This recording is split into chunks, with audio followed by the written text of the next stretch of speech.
El Tanaj posee una sensibilidad extremadamente afinada para distinguir lo que la moralización popular suele confundir por pereza o ignorancia.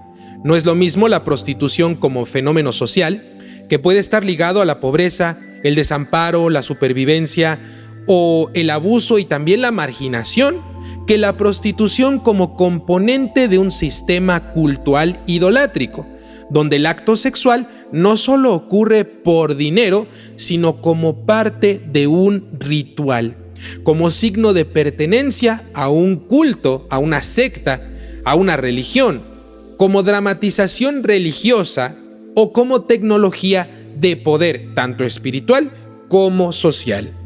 La Torá, cuando legisla, no mezcla estos dos planos como si fueran idénticos. Y entonces los Nevi'im, los profetas, cuando denuncian, alternan entre el uso literal y también el uso metafórico del lenguaje sexual, precisamente porque el Tanaj entiende que la sexualidad puede convertirse en un lenguaje religioso. Puede ser vehículo de santidad, por un lado, dentro de una alianza conyugal, o puede ser un vehículo de idolatría cuando se convierte en un ritual de culto ajeno. Por eso, hablar de prostitución en el Tanaj se exige disciplina lexical. Zana es prostituirse o ir en infidelidad, y no siempre significa trabajo sexual literal. A menudo significa infidelidad en el sentido espiritual y político. Kedeishá, por otro lado, no es simplemente una prostituta como etiqueta social. En su uso torático está cargada de asociación con lo sagrado falso, es decir, con lo consagrado a un culto ajeno, a lo ritualizado por otras ideologías, por otras religiones. Y Kadesh, en su forma masculina, también aparece en contextos que el texto rechaza como deformaciones cultuales. Si ustedes no distinguen estas palabras, se les va a escapar el corazón del tema. El Tanaj no está obsesionado con el sexo, está obsesionado con la fidelidad del Brit, del pacto, y con la integridad de la Kedushá, de la santidad y la separación de estas prácticas frente a la contaminación de cultos que convierten el cuerpo en un altar de falsedad. La prostitución común, entendida como intercambio sexual por un pago o un beneficio, aparece en el Tanaj tanto en la narrativa como en la legislación indirecta, pero no siempre como tema central de derecho penal con sanción detallada como el adulterio o como ciertas relaciones prohibidas. La Torá, cuando toca el fenómeno, suele hacerlo por bordes. Prohíbe traer al Mikdash, al santuario, el pago de una zoná, de un salario de prostituta, y el precio de un kelef, es decir, el precio de un perro, esto situado en Devarim 23:19, como si fuera ofrenda o declarando que ambos son toevá, abominación para Hashem. Este pasuk es uno de los más malinterpretados precisamente por el hábito de moralizar sin distinguir. Muchos lo leen como si la abominación fuera la persona, o como si el texto estuviera diciendo la prostituta es abominable o los perros son abominables. No es así. El peshat del pasuk se enfoca en la incompatibilidad de ciertos dineros con el culto religioso israelí. No todo dinero puede ser convertido en un don sagrado. La Torá está diciendo que hay ganancias que por su origen no pueden comprar kedushá, no pueden servir para la santidad. Eso no es solo moral sexual, es teología del culto. El Mikdash no es una lavadora moral donde se blanquea la fuente de ingresos. Esta idea es coherente con la visión profética de denuncia de los sacrificios sin justicia. El problema no es dar mucho. El problema es querer usar lo sagrado para legitimar lo impuro. En este sentido, la Torá está construyendo un muro contra el cinismo religioso. No te imagines que puedes prostituir tu cuerpo y luego entonces purificar la transacción con un corbán, con una ofrenda, como si Hashem fuera sobornable. La prostitución común entonces es vista aquí en su interacción con el culto. El pago está vetado para el santuario, porque el santuario no debe convertirse en un cómplice de las degradaciones sociales o de la violencia sexual mercantilizada. Sin embargo, el Tanaj es mucho más incisivo cuando la prostitución se liga a cultos idolátricos, porque allí la sexualidad deja de ser solo un hecho social y se convierte en un sistema espiritual alterno, es decir, en competencia directa con la fidelidad del Brit. Esto está prohibido. Por eso la Torá prohíbe explícitamente la existencia de la Kedeshá y el Kadesh en Israel. Recordemos que está hablando al pacto de los Benei Israel. Y dice así en el Sefer Devarim capítulo 23, verso 18. No habrá Kedeshá de las hijas de Israel, ni habrá Kadesh de los hijos de Israel. El hecho de que el texto utilice estos términos y no simplemente zoná, que significa prostituta, es decisivo. La raíz de Kadesh en hebreo torático remite a santidad y separación, que es Kedushá, y precisamente por eso Kedeshá aparece como una ironía trágica, que es lo consagrado a un culto falso, lo sagrado en el sentido de dedicado a una práctica ritual que el Tanaj completamente repudia. Es decir, aquí el problema no es simplemente sexo por dinero, es sexo como liturgia idolátrica, sexo como sacramento de lo ajeno. La Torá no prohíbe la Kedeshá por solamente pudor victoriano. La prohíbe porque ve en ello una inversión blasfema de la Kedushá. La santidad verdadera es la separación para Hashem. La Kedeshá es separación del cuerpo para un rito que pretende llamar santo lo que en realidad degrada el pacto. Este es un punto teológico mayor.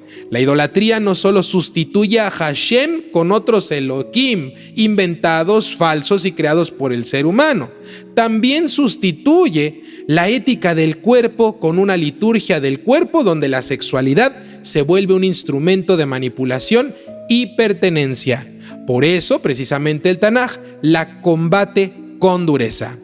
Esta distinción entre prostitución común y prostitución cultual se refuerza en la narrativa de Melahim, donde aparecen referencias a Kedeshim, el plural de Kadesh, en relación con prácticas que ciertos reyes quitaron o erradicaron como parte de las reformas religiosas. En Melahim Aleph 14:24 se menciona que hubo Kedeshim en la tierra y que se hicieron abominaciones como las naciones. En Melahim Beit capítulo 23, durante la reforma de Yoshiyahu, el texto describe la destrucción de casas asociadas a prácticas cultuales, incluyendo estructuras vinculadas a Kedeshim. El Tanaj, al narrar todas estas reformas, no está describiendo un problema de moral privada, está describiendo una guerra de culto, expulsar de Israel las prácticas que identifican al pueblo con sistemas religiosos ajenos. Cuando la prostitución se vuelve institución religiosa, el Tanaj la ve como idolatría encarnada. Y aquí se entiende por qué el lenguaje profético de Zaná se vuelve tan frecuente. Porque Israel, al adoptar esos cultos, no solo cambia ritos, sino que comete infidelidad como una esposa que abandona su pacto y se va con otros. Pero justamente porque Zaná funciona tan a menudo como metáfora, ustedes deben distinguir con rigor cuando el Tanaj está hablando de prostitución literal y cuando está hablando de idolatría con lenguaje sexual. Hosea es el caso pedagógico por excelencia. La prostitución allí es tanto experiencia personal como símbolo nacional, y su objetivo es mostrar que Israel persigue a otros amantes, es decir, otras potencias y deidades buscando sustento y seguridad. El Tanaj usa esa imagen tan fuerte para poder decir: lo que ustedes llaman religión alternativa es en realidad una traición vulgar del pacto. Sin embargo, convertir ese lenguaje metafórico en una prueba de que el Tanaj está siempre obsesionado con el sexo sería una lectura superficial, porque el Tanaj usa la sexualidad porque es el lenguaje más íntimo de la fidelidad. Y por eso la traición se expresa en esos términos tan fuertes.